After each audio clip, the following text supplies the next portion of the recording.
Surviving and sustaining in an operational environment requires a logistical trail that will be ready and able to deliver the supplies and personnel needed to execute the mission. In short, it requires a fleet of capable haulers that can get the job done in any climate and place. There is no better example of that than the medium and heavy haulers the Marine Corps has been using for the last 20 plus years to get Marines and their gear to the front lines, the medium tactical vehicle replacement, and the logistics vehicle system replacement. The Marine Corps Medium and Heavy Tactical Vehicles program's mission is to manage the acquisition and life cycle sustainment of medium and heavy tactical vehicle systems such as the MTVR, the LVSR, the mine-resistant ambush-protected fleet, and the P19R Firefighting Truck. The MTVR and the LVSR are the workhorses of the tactical vehicle fleet. The Marine Corps is evolving this vehicle fleet for greater survivability and lethality to ensure that when Marines call, the fleet is ready to roll. Today, I'm happy to have Lorrie Owens on the podcast to update us on everything happening in her program. Lorrie is the program manager for medium and heavy tactical vehicles in our logistics combat element systems portfolio. Welcome to the podcast, Lorrie. Thank you. I'm happy to be here. Well, happy to have you here. So we've worked together for a little while, but today is actually the first day we've met in person. Yes. What with COVID and all. And so before we get started, can you tell us a bit about yourself and where you're from and how you ended up here at Systems Command? I'd be happy to. So I'm actually from Virginia. I've lived within probably a 40-mile radius my entire life. So Syscom, when I graduated college, I went to a job fair, looking for a job just like every college graduate. As many do, right? Yes. Yeah. So, and at the job fair, I met with a couple of government contractors, and the company, I ended up being hired by L3 Communications. Back in the day, that's what they were. And so I became a support contractor supporting Marine Corps Systems Command. That was back in 2005.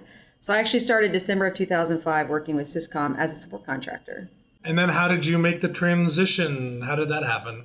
So actually during insourcing, a few years later, I was insourced into the government. I was working in the Assault Amphibious Vehicle Program office. That's where I spent about a majority of my career so far. But when I was doing such an exceptional job, they decided to insource me, and I became government in 2009. Was that when the AAV was up in Woodbridge, up the way, or was that when they had moved down here already? We were not at Woodbridge yet. We were still at Systems Command. We moved up to Woodbridge a couple years later. Okay. Yeah, so I have my timeline backwards. Yeah. So, all right. So you cover medium and heavy tactical vehicles. Can you give us a brief overview of the vehicles in your program? Yes, I would love to. I love all the big heavy trucks. So probably the first one is the MTVR that you talked about. MTVR is the medium lift capability for the Marine Corps.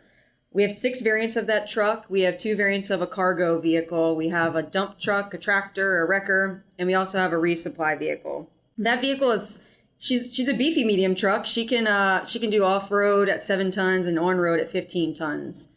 Older steps of that would be the LVSR. The LVSR is the heavy distribution system for the Marine Corps. It's very similar to the PLS that the Army has.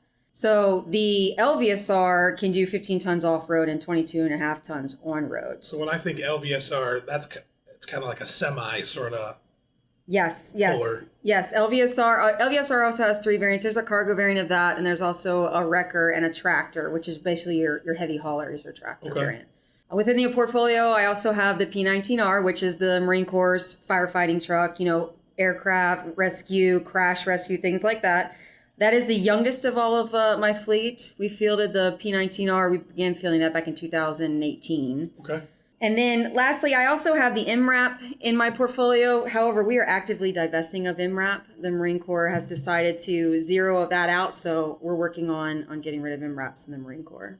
Okay, so you don't need to go into all the detail, but just in general, how do those vehicles support the vision of Force Design 2030? Force Design 2030, no matter what conflict we're in, moving people and things is always going to be important. Moving gear, moving equipment, and that's what MTVR and LVSR do for you. But I would say when it comes to Force Design 2030, MTVR plays a very pivotal role, and it's an integral part of like the HIMARS and the Nemesis system. So within my portfolio and MTVRs, I have the resupply vehicle and the resupply trailer. That is the resupply system for HIMARS and for Nemesis, which is a very important part of Force Design. HIMARS we hear about in the news a lot these days. Mm-hmm. So question, we've passed HIMARS over to Ukrainians. Have we also given them some of the resupply systems, or do they do that on their own? So we passed over some HIMARS, but when it comes to Ukraine, the Army has picked up a lot of the resupply vehicle portion of that. Okay. So again, working well with the Army. Yes. All right. Related to the MTVR, in 2019, leadership decided to extend the service life on the MTVR out to 2042, is it? Yes. So how does that life cycle extension, how's that going, and what do you need to do to get that done? So officially it was extended in 2019. They provided the letter that extended it to 2042. That was quite substantial. That was a 20-year extension to that platform. We were actually supposed to be phasing MTVR out now. The first MTVR was fielded back in 2001. Okay. So it's a 20-year-old platform, extending it 2042. Now it's a 40-year-old platform. So as you would expect, with a vehicle that's 20 years old, we're running into the very typical issues, obsolescence, corrosion. We've had a substantial increase in supplier shortages and things like that, 154% increase to be exact. And that number is only going to trend upward as we continue to move forward in that 20-year extension. Now, are you doing a lot of modernization on the system in order to take it out to 2042, or is it just keeping the same brake pads and the same whatever else it needs? So the focus has not been on modernizing the MTVR. We've actually received a top level requirements letter to go after the replacement for MTVR, which would be the medium tactical truck. That is where the focus is going to be moving forward. So we're going to try to sustain MTVR the best we can while going after the next truck. Okay. So you talked about divestment a little bit related to MRAP, and obviously at some point we'll divest of other things. Mm-hmm. So how do we go about divesting, and is there a way that I can get my hands on some of these, vehicles as we get rid of them? Yes, we are actively divesting also MTVR and LVSR. Right now, we've divested probably about 1,300 MTVRs since inception. It's been a couple years ago. We have been very successful with the equipment exchange program. So we work very closely with Iron Planet, and that's how we've been divesting of our MTVRs. So explain that a little, so that the listeners can understand how that works. Yes. So when we have divested trucks, and if they are candidates for divestment, because not everything can be a candidate for divestment, when it comes to demilitarization and armor and things like that, it can be very complicated. But MTVR was a prime candidate for divestment.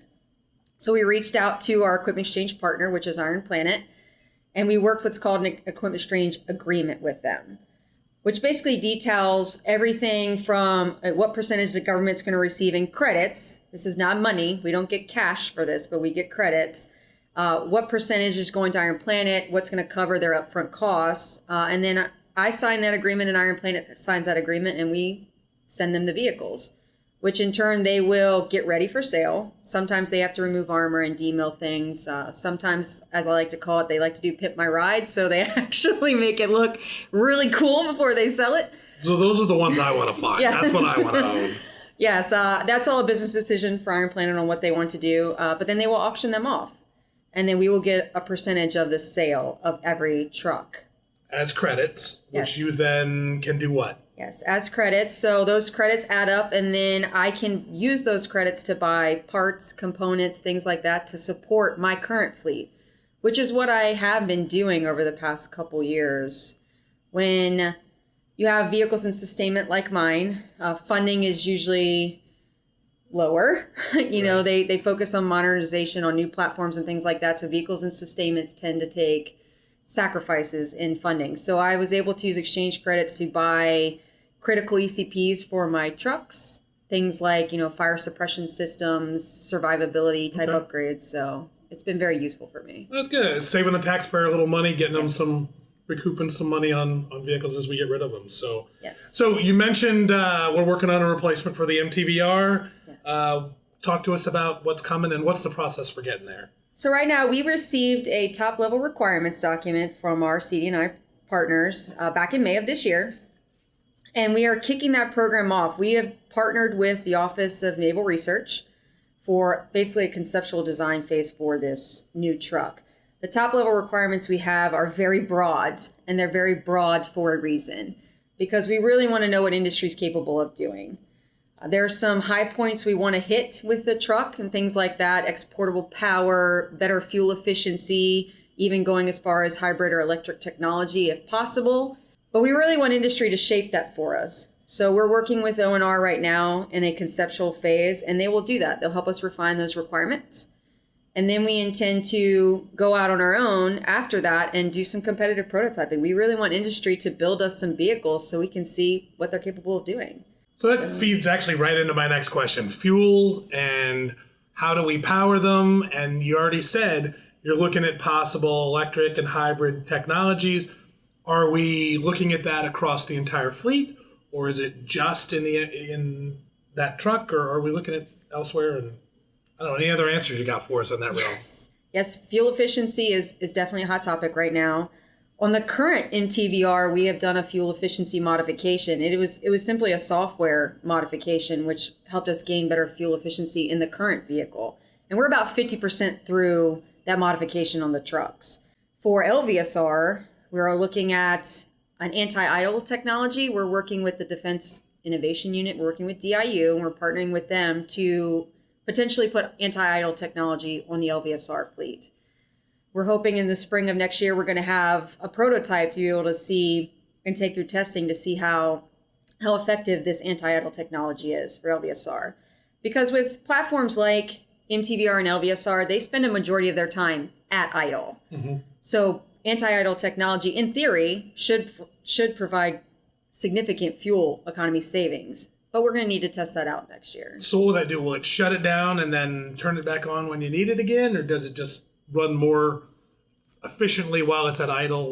What's that technology do? So this technology is not like in your car where you press the little button and it turns off on its own. Okay. So it is a manual. So when they go to idle, they will have to manually turn the anti-idle technology on.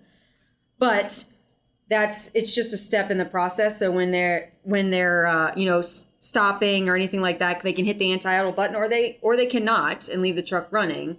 But we didn't want to have the option where it automatically shuts off because you don't know what can happen in any situation. So you want to have the ability to manually. Okay. Yeah, I was thinking in terms of my wife's car. You come to the light and if you press the brake, it'll stop until it needs the AC back on. So. I'm still that person that turns it off, though. That's still me. So you mentioned O&R being involved in some of this. What about the Army? Are they solving the same challenges? And if so, I assume we're working with the Army? So the Army is also looking at fuel efficiency modifications and things like that. I will tell you for LVSR, the Army sits in all of our meetings. They're very interested in what we're doing with anti-idle technology because there is a lot of similarities between the LVSR and their palletized load system, their PLS. It's essentially almost the same truck as the LVSR. So they're very interested in what we're doing in anti-idle technology. They're also very interested in what's going to come from the medium tactical truck. They're involved in everything that we're doing. We're providing all the information, and we will continue to do that moving forward. And they may try to adopt something like that in the future on their medium vehicle, which is the FMTV. And I'm sorry, I don't know what that acronym stands for. Well, the V is vehicle, but I don't know the rest of it. Yes. Okay. So I worked with some Army folks a number of years ago, and they readily admitted that our vehicles were much more powerful than theirs. I won't give you any names and quote any Army civilians, but they were definitely impressed with our trucking fleet. So, all right. So speaking about the newest one, you said earlier the P19R, the fire truck, is the newest one. So where are we with fielding those, and what's going on with the fire truck? So the P19R is fully fielded. We have met FOC, so it's been fully fielded now for a couple of years. Okay. Like I said, it is the youngest truck, so we're having some growing pains, but we're working through them. But it's been a very efficient and effective fire truck. So do you get feedback? Because obviously that fire truck works on the airfields and whatever. So what did we do? Did we work a lot with NavAir? Did we get feedback from NavAir? We don't work so much with NavAir. And the P19R, one of the differences, the P19R is the replacement because the Marine Corps is not so great at naming. Everything is just replacement. MTVR is replacement. LVSR is replacement. Was the replacement for the P19 Alpha. And I will tell you one of the biggest changes between the Alpha and the R is the Alpha was C-130 transportable. The R is not. Okay. And I will tell you that's one of the challenges moving forward with force design and things like that is lighter, smaller, faster, more mobile. That's one of the things we're going to have to look to in the future. Okay. Similarity of components. I mean, there's a lot of reasons why that would be a good thing. Mm-hmm. I understand we have quite a bit of similarity between our components because most of our trucks all share a manufacturer. So How much similarity do we have, and what does that do for our logistics train and our maintainers? So for the Marine Corps side, there's a lot of similarity between all of my platforms. If you start transitioning to similarities between the Army and the Marine Corps, there's not so many similarities in the medium fleet as there is in the heavy fleet. Like I said, the LVSR and the PLS are very similar, but when you start talking their medium truck and our medium truck, they're vastly different.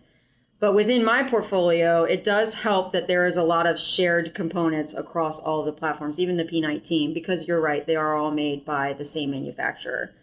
But that also means when you have obsolescence or challenges like that, it's going to affect multiple platforms across the board.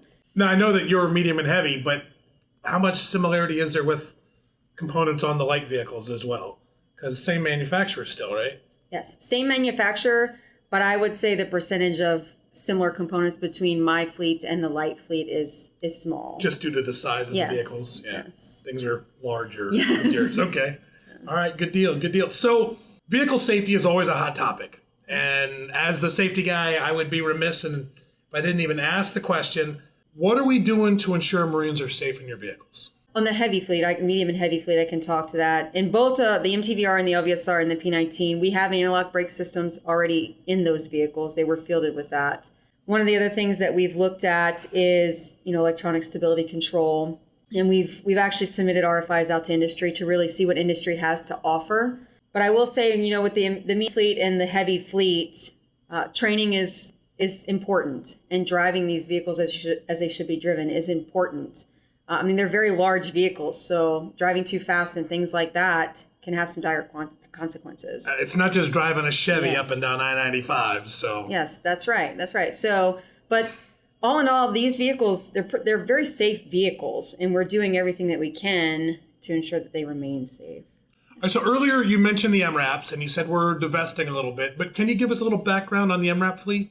So for me, MRAP might be hard because when I came into the portfolio, it was a couple years ago, and we were already getting ready to divest. Okay. But obviously, everybody is familiar with MRAP. MRAP was fielded very quickly and efficiently to serve a purpose. And that purpose was, saving Marines' lives, survivability, and things like that. And it did its job, and it did it well. But now moving forward, like I said, we're looking at lighter, smaller, faster, more mobile fleet. The MRAP is a beast.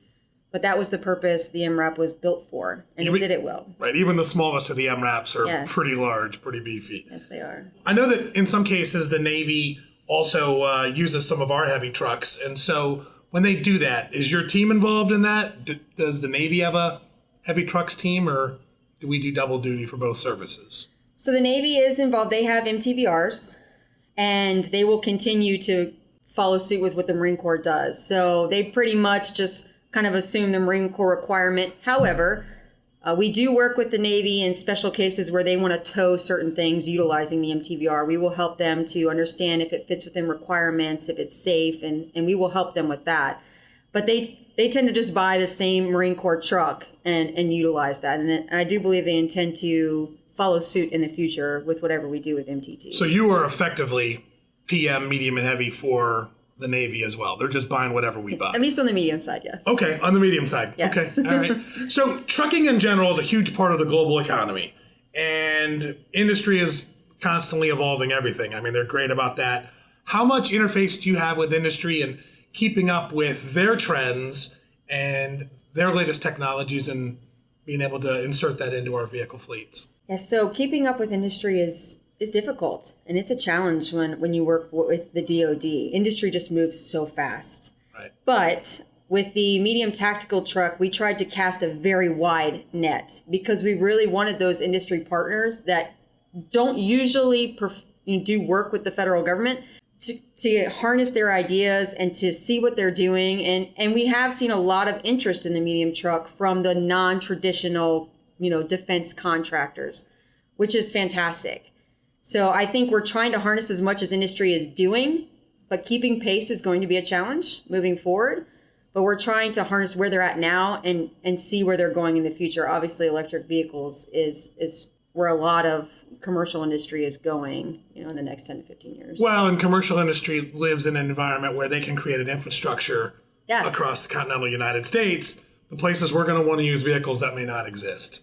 Yes, and that is always going to be an issue for us because tactical vehicles, especially Marine Corps vehicles, are in some pretty treacherous environments. And saltwater's definitely probably the most treacherous for things like that with electric vehicles. So that's why hybrid electric technology is probably the wave of the future for tactical vehicles. You talked a bit about the MTT, and we've talked about some hybrid vehicles and whatever. Is there anything else? What's coming for medium and heavy tactical vehicles? What do you see out on the horizon? Honestly, right now, it's just the replacement vehicle for MTVR. Okay. That's where the focus has been, and it falls within the ground combat tactical vehicle strategy moving forward. The heavy fleet is probably going to be looked at much later once we kind of tackle what the next medium truck is going to be. Okay. All right, Lorrie. So we've talked a whole bunch about Army trucks, a little bit, Marine Corps trucks, how there's differences and some similarities, but really, what is the difference in the mission between the trucks that our two services need to do? So the difference in the mission between the Army and the Marine Corps is the Army's profile is the exact opposite of the Marine Corps. So for example, the Army's mission profile is 60% on-road, 40% off-road. The Marine Corps is the inverse of that. A majority of our profile is off-road. So when it comes to Army's trucks, they're not really built for Marine Corps profiles, mission profiles, and they don't have to be because that's not their mission. So it becomes very difficult to take an Army vehicle and turn it into a Marine Corps vehicle to be able to support that off-road profile. And also the harsh environment that Marine Corps vehicles go in, the Army doesn't have those same requirements. Salt water, salt air, right. Yes, things like that. The corrosion requirement for the Army is far less than it is for the Marine Corps. So utilizing an Army truck and turning it into a Marine Corps truck is very challenging. Now, there are instances where the Marine Corps has been together with the Army from the ground up. JLTV is an example of that. That is a joint program office. But you will find that it becomes a tug of war between the Army's requirements and the Marine Corps' requirements because there is such a vastly different mission profile. And it ends up being, the Army gets probably more than they need, and the Marine Corps may not get as much as they need because there's a compromise when you're working in a joint program office between the two services. So for the medium side, right now we went after the medium tactical truck because it can meet all of the Marine Corps requirements and it can meet all of the mission profile. Taking the Army's medium truck would not be cost effective because of all the modifications we would have to make to that vehicle in order to meet even our basic Marine Corps requirements moving forward. Is it a transportability problem? Like their trucks won't even fit on the amphibs or things like that? Or no, it's not a transportability problem. In fact, the Army's trucks are actually slightly smaller than MTVR is, for example, on the medium side. Some of their medium trucks are smaller, but it just becomes that off-road capability, the suspension and things like that. The Army doesn't have to build their trucks to sustain that because they don't spend a majority of their time in that off-road environment. Okay. Thanks for clarifying that for me. Yes. What kind of advice do you have for some 20-year-old who's working out, in industry or maybe just recently joined the federal government? How can they get involved in acquisitions and maybe in specific on vehicles? So I would think, as everybody says, building that network, reaching out to people who work in those fields. If you have the ability to do that and get into acquisitions with vehicles. Obviously between myself and the light side, we manage all of the motor T assets for the Marine Corps. But there's also the ground side, things like ACV and an ARV of the future. And so you can get involved in that type of vehicle as well. But you have to build that network. You have to reach out to somebody who works in those program office, find a mentor. If you're an engineer, you can find an engineer that works those platforms, logistics, PM is the same, and build that rapport and get some experience from them. And then when those positions open, you need to go after them and apply. That's great advice for anybody in most fields, not Yes. just in this field. So Yes. Good advice. So, all right. So enough talking acquisition. We've got some, this thing we call the lightning round, where we've got some more difficult questions, I think. Oh, great. I can't wait. You ready? All right. Let's do the lightning round questions. So when you were a child, what did you want to be when you grew up? So when I was little, I actually wanted to be a lawyer. A lawyer? Yes, I did. I wanted to be a lawyer and was really good at arguing. So when I went to college, I went to I went to Longwood, and my major was in business. Okay. So it was my junior year when I had a business law class, and I spoke to my business law professor at length because that's what I wanted to do. I wanted to be a corporate defense attorney. And after speaking with my business law professor, she said, it's great work. It's very challenging. Do you want to have a life? Because you will work 7 days a week, 12 hours a day. Great money, but that work-life balance is not there. So it's funny you say that. So let me jump a question. I'll do the questions out of order from the way I do it. What kind of tips do you have for anyone relative to maintaining a work-life balance? So work-life balance is definitely a challenge, especially for someone who's wants to work really hard, wants to do a really good job. They feel like they have to work all the time. And what I try to tell everybody who works for me or with me is you have to disconnect. Shut the phone off. Teleworking probably further exacerbated this problem because everything's so accessible. It's right there in front of you. So turn the computer off, put the cat card away. That's the best advice I can give for work-life balance is you just have to disconnect. All right, so if you could have dinner with any historical figure, who would it be? Oh, man, that's a tough one. I've given this some thought, but it's probably a very interesting answer I'm going to provide, but I would have to say Mother Teresa. Okay. And here's why. Mother Teresa is probably the epitome of putting people first. Everything that she did for, the disadvantaged, the poor, children, it was always people first. And she did everything that she could to ensure that those people had a better chance at life. And when you're in leadership positions, people are what matter. The work matters, but it's the people that are doing the work for you that matter most. So I think I would like to meet with her and talk with her about her selflessness and how she was just able to give so much of herself. Yeah, very much a servant yes. Of her faith and yes. and helping the people of India out, and just yes. Just a phenomenal lady. So yes. I don't know. That's an excellent choice. I wish I'd thought of that one. So thank you. All right. So what is a TV show, book, movie, or podcast that you would recommend to the listeners? So honestly, my favorite book and what I tell people all the time is don't sweat the small stuff. Okay. I found so much people get so wrapped around the little things that you can't control. You just have to move forward. Things happen. You have to appreciate it, learn from it, and grow from it, but don't dwell on it.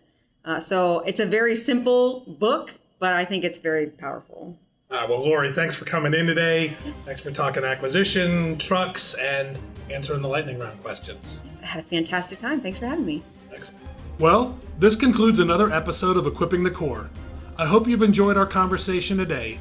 If so, please take a couple minutes to leave us a review, subscribe, and tell your friends about us.